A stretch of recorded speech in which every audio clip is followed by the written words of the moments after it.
Madam, मी कितीही ठरवलं ना की रागाला नाही यायचं, पण राग हा येतोच. मी त्याला कसं मॅनेज करू, कसं कंट्रोल करू मी त्याला? तुला राग कंट्रोल करायची इच्छा झाली आहे, इथंच तू अर्धी लढाई जिंकली आहेस.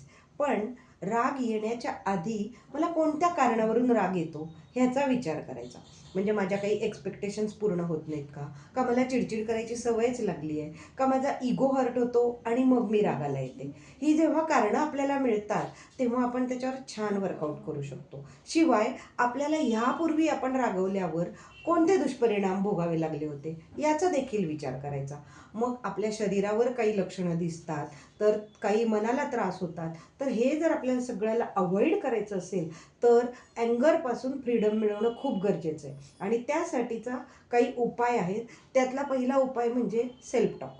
आपण स्वतःलाच विचारायचं, याआधी मी रागवले तेव्हा मला कोणते दुष्परिणाम भोगावे लागले होते, किंवा या व्यक्तीवर मी आत्ता जर रागवले तर माझा प्रॉब्लेम संपणार आहे का, can I accept this, can I forgive दिस.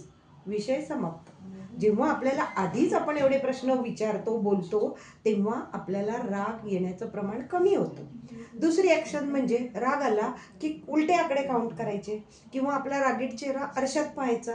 मोबाईलमध्ये पाहू शकतो, सेल्फीमध्ये. आपला रागीट चेहरा नाही बघू वाटत आपल्याला. नाही बघ. किंवा इतर वेळी राग येऊ नये म्हणून शांत असताना मंत्र चॅन्टिंग करू शकतो, किंवा आपल्याला असं थोडंसं शांततेमध्ये विचार करू शकतो की मला रागाला यायचंच नाही, मला रिॲक्ट व्हायचं नाही आहे.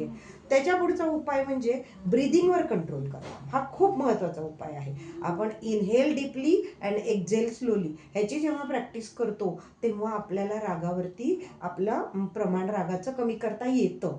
वॉवेल ब्रीदिंग आहे, AEIOU, म्हणजे श्वास घ्यायचा आणि श्वास सोडत असताना ए, त्यानंतर श्वास घ्यायचा ई, असं जर म्हणत गेलो तर नक्कीच आपल्या शरीराला, मनाला रिलॅक्सेशन मिळतं, खूप फायदे होतात.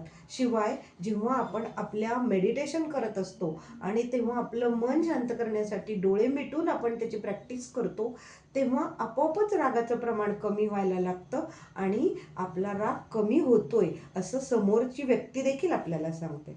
फक्त राग कमी होणं ही आपली जबाबदारी आहे. आणि आपल्याला दुसऱ्यांनी रागाला आणलं असं म्हणण्याऐवजी मला माझ्या रागावरती कंट्रोल मिळवायचा आहे, जे तुला वाटलं ते नक्कीच खूप उल्लेखनीय आहे. आणि तू ह्यातले काही मार्ग करू शकतेस, यातले काही उपाय, आणि तुला नक्कीच एक दिशा सापडू शकते.